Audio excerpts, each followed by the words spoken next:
내가 이 아파트를 얼마에 증여받은 거냐. 이 금액이 굉장히 애매모호하단 말이죠.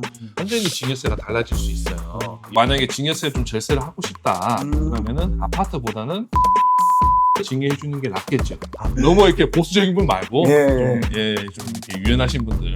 네. 그런데 이것도 이제 무조건 절세가 되는 건 아닌 게 그러니까 그게 너무 어렵다니까. 더 유리한 방법을 선택하시다. I'ma kick back when you fake like that.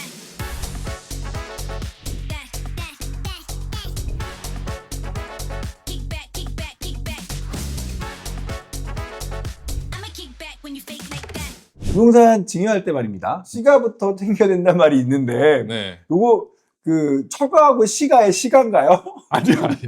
우리가 이제 횟집에서 보면은 네. 간혹 이제 비싼 오정들 시가 이렇게 하는 게 시가입니다. 예. 가격이죠. 예. 우리가 현금을 증여받는다. 네. 예를 들어서 이제 1억을 증여받는다면 네. 내가 증여받는 재산이 1억으로 명확하죠. 예. 그런데 내가 이제 아파트를 증여받아요. 네네. 내가 이 아파트를 얼마에 증여받은 거냐. 이 금액이 굉장히 애매모호하단 말이죠. 그래서 세법에서는 이 부동산의 시가를 이제 정해놨어요. 그래서 이 시가가 뭘로 이제 결정되느냐에 따라서 내가 똑같은 뭐 가치의 이제 부동산을 증여받더라도 완전히 증여세가 달라질 수 있어요. 예를 들면은 내가 아파트를 증여받는다. 동일 단지 내에서 네. 내 그 우리 집 말고 다른 뭐 옆동이나 뭐 다른 호수나 뭐 이런 게 많잖아요. 네, 획일화 돼 있으니까. 네, 획일화 돼 있으니까. 그래서 아파트 같은 경우는 이 유사매매 사례가액을 적용하기가 쉬워요. 네. 그래서 보통 이 아파트는 유사매매 사례가액이 시가로 적용이 됩니다. 예, 그런데 이 토지나 상가 같은 경우는 이 토지나 상가는 유사매매 사례가액이 적용이 어렵겠죠. 그렇죠. 아무래도 다 개별성이 있으니까. 네, 다 개별성이 있고 다 달라서 이 토지나 상가는 유사매매 사례가액이 적용이 어려워요. 그래서 보통 이제 토지나 상가는 이 공시가격으로 이 시가가 결정이 됩니다. 예, 결정이 되고 그래서 이제 뭐 만약에 증여세 좀 절세를 하고 싶다 그러면은 아파트보다는 토지나 상가를 증여해 주는 게 낫겠죠. 방금 그 생각했거든요. 그렇죠. 왜냐면 그건 공시가격이니까. 우리 공시가격은 실제 시가보다 많이 낮잖아요. 완전 깡통은 아닌가 봐요. 네네.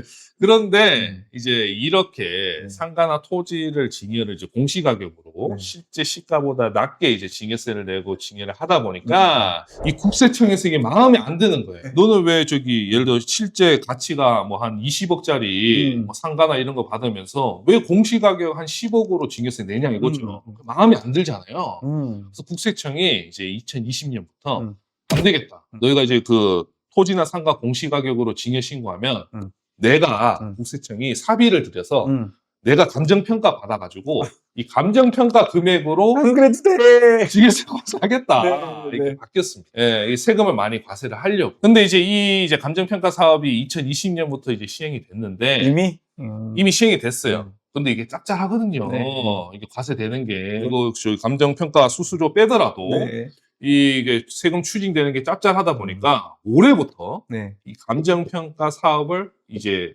확대하겠다. 그래서 그 예산도 이제 2배로 확대를 했습니다. 그래서 이제는 이 상가나 토지도 공시가격으로 증여가 좀 어려워졌어요.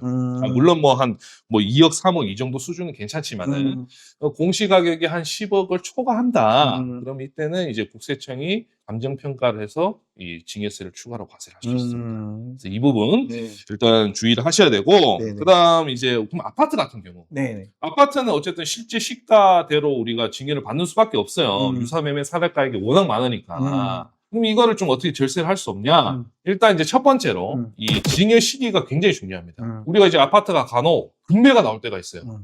그럼 이 금매가 나올 때는 이 금매가 기준점이 되겠죠. 그래서 일단 첫 번째로 이 금매가 나올 때 이 증여를 하는 것이 조금이라도 이 증여세가 절세가 되겠죠. 예를 들어 뭐 20억 쭉 아파트가 20억 하다가 15억에 나왔어. 15억까지는 안 될 텐데 뭐 한 19억, 18억 정도, 뭐 10% 정도 약간 낮게 팔 수 있잖아요. 15억이고 싶습니다.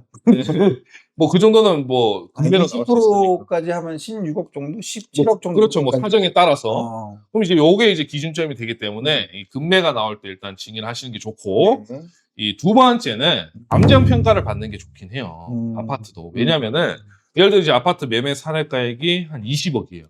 근데 이거를 우리가 이제 증여세 절세 목적으로 감정평가를 받습니다. 그럼 감정평가사한테 이렇게 얘기하는 거예요. 아, 저 이거 증여세를 좀 절세를 하고 싶으니까 이 실제 우리 가치보다 좀 최대한 허용되는 범위에서 낮게 평가해 주세요. 네. 그럼 감정평가사가 고객이 시키는 대로 해야죠. 재량에 맡길 수 있는 범위만. 그렇죠. 그 범위가 한 10% 정도 됩니다. 그러니까. 20억이면 한 18억까지는 어. 낮게 감정평가할 수 있어요. 어, 그러니까 한 2억 정도 싸게 받을 수 있다는 거예요. 현실에 타협하는 정도 수준이네요. 그렇죠. 근데 어쨌든 이것도 뭐 증여세 절세 효과가 크니까.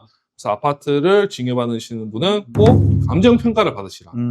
또 감정평가도 이 평가사마다 좀 다릅니다. 네네. 그러니까 가장 많이 이 낮게 평가해 주시는 평가사님을 찾으셔서 감정평가를 최대한 낮게 받아서 너무 이렇게 보수적인 분 말고 좀 이렇게 유연하신 분들 이렇게 감정평가 받으시면 이 아파트 증여할 때 증여세를 좀 절세할 수 있을 거예요. 야, 그 아파트는 영 방법이 없는 줄 알았는데 또 그거 빠져나가는 또 꿀팁을 주시네요. 감사합니다. 네. 부담부 증여 요거 물어봐야 돼요. 네네. 부담부 증여. 네. 도대체 이 부담부 증여는 배워도 헷갈려요. 네. 매번 말씀해 주셨는데.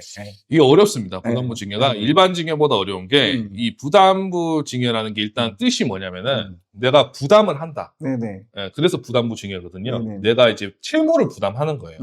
내가 증여를 받지만은 부모님의 채무를 부담하는 것을 부담부 증여라고 합니다.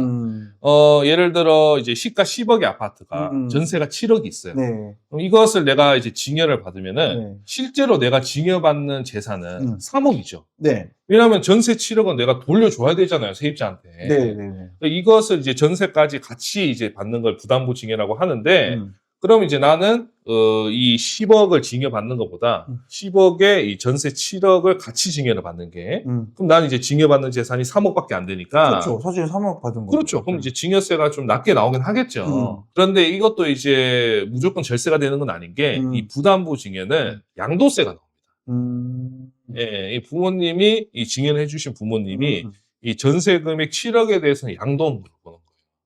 그러니까 그게 너무 어렵다니까. 네, 그래서 이 부담부 증여 계산하려면은 이 양도세도 잘 알아야 돼요. 그래서 뭐 부담부 증여는 이제 반드시 세무사 통해서 하셔야 되는데, 그래서 우리가 이제 보통 이제 고민을 하는 게 내가 이 부동산을 일반 증여를 받을 거냐, 부채 그 채무 부담 없이 일반 증여를 받을 거냐, 아니면은 부채를 부담하면서 부담부 증여를 받을 거냐 선택할 수가 있죠. 그래서 이거 유불리를 따져봐야 돼요.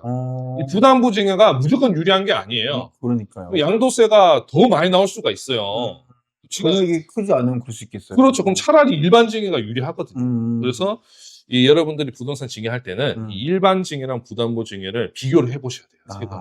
그래서 둘 중에 더 유리한 방법을 선택하시라. 이렇게 말씀드립니다. 감사합니다. 이렇게 그 좋은 정보를 그 저희 채널을 통해서 영상 속에서 만나실 수도 있는데 보시죠. 네.